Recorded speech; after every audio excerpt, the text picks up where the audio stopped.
They say organization is one of the keys to success. And if that's the case, I've got something right here for you. This is the Urban Sentinel, and let's get into it. Now, for those of you that are new to prepping, and even for those of you that have been doing it for years, you know that keeping everything organized is one of the key critical components into keeping your preps and your plans working, functioning, and being ready to be utilized right away.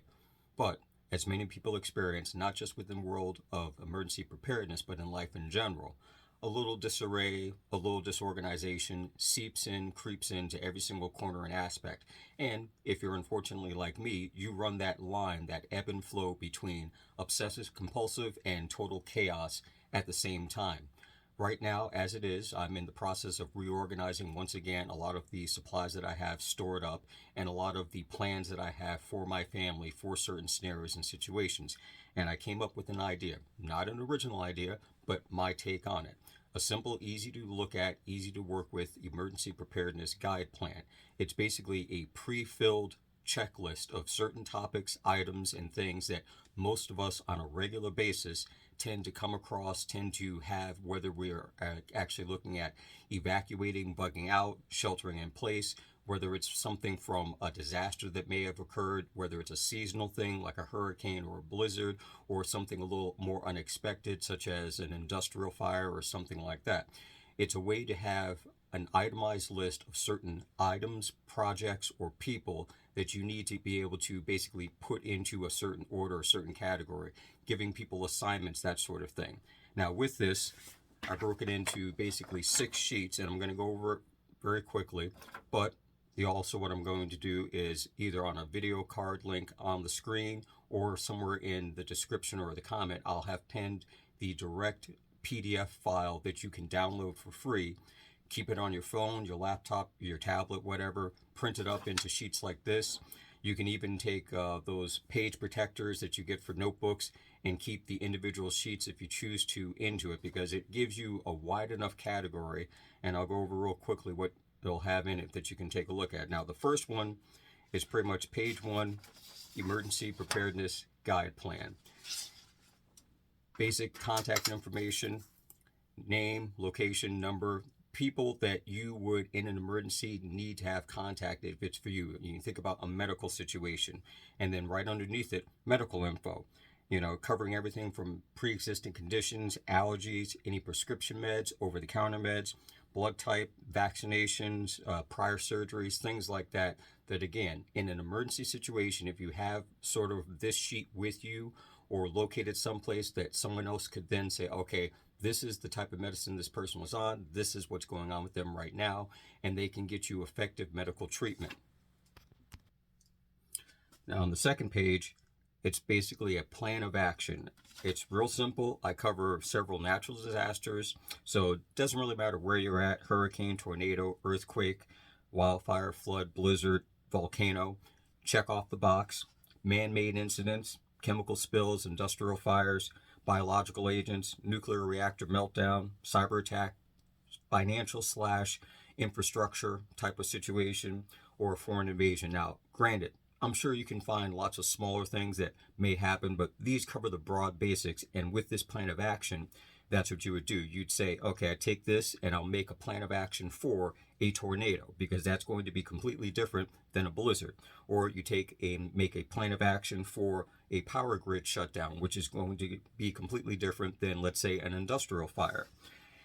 Some basic questions on it that you can look at. Some of them are yes and no questions, basically to acknowledge in your head, is this a positive or a negative, something that I can immediately address, or is this something that I can put off till later on? What the plan is, doesn't have to be super detailed. Nice and simple, and that's the key thing. You want to be able to keep it simple for reference points, because you also want to view it as, if you have this all laid out and you've made it for yourself, for your family, for friends, whatever, anyone can look at it and get a quick understanding of what needs to be done, what they have to do. You can basically hand off assignment sheets to people. Another page, it's actually 2, is general supply list. It covers water, first aid, medicine, food, hygiene, sanitation products, tools, clothes. It goes on to another page and cover a few other things: communication, security, transportation, power, camping gear, cook gear, climate control, basically heating, cooling, are you staying hot, staying cold, your primary shelter, alternate shelter, all of these you put down and you have a basic idea of what you have. This isn't for the every single thing on your shelf that you've got every single nook and cranny filled up. This is a general list because, again, if you're making this and you intend to bug out, you can put this with the tub that you've got set up to bug out with, or your bags. You can use it as a general list of things that you need to grab the last minute if you have to. And we move on to an itemized list, getting a little more detailed. I pretty much have this set up, and you'll be able to see it when you download the PDF. You put a category for what it is, and you've got several spots that you can now list out individual items. So whether you're actually trying to organize your at-home preps, or you've got a bug out bag and you want to list all of the gear, all the equipment, everything that's in it, so that way you pull this sheet out, you know exactly what's in it. You've got a survival tub set up in your vehicle. Again, you can make this itemized list and put it on there. And then the last one, order of operations, bugging in, bugging out. It basically gives you 20 spots that I've set up because, again, realistically, in either situation, if you were to basically shelter in place or you had to evacuate from where you were, you don't want to have an excessively long list of things to do. You want to keep it short. You want to keep it concise. You want to be able to know, okay, here's what I need to do. We're going to evacuate before this hurricane comes. We need to shut off the gas. We need to pull this. We need to turn this over. We need to fix these things in the house. And then we need to notify this person that we're coming to meet them, or whatever the case may be. So you want the list short, but it gives you, again, the flexibility that if it's more than just one person, each person could basically have a checklist of their own of things that they can do to basically make the tasks go faster. And then at the bottom, you'll be able to write a few little notes, reminders, whatever it is, depending upon what you're doing. All of this in general is not going to be the perfect itemized list, the perfect guide plan setup. But again, to help you out with organization, to keep things moving when you need to be able to move real quick, this is something that you can use. And as I mentioned earlier, keeping it in the tubs, the bags, wherever it is that you've had it, you can make an itemized list for things that you have on your shelf, making it easier to keep track of, which is something that I plan on doing in the next few weeks, because sometimes out of sight, out of mind, and you don't get around to checking something, and the next thing you know, either it's expired or it's, pretty much at its last point where you need to use it or lose it type of situation. And I look at it this way. What I have on the checklist, what I have in those worksheets, they're still more of a benefit than anything else, and definitely it gives you the flexibility that you can add on to it. And as I said before, it's a free link, it's free to download.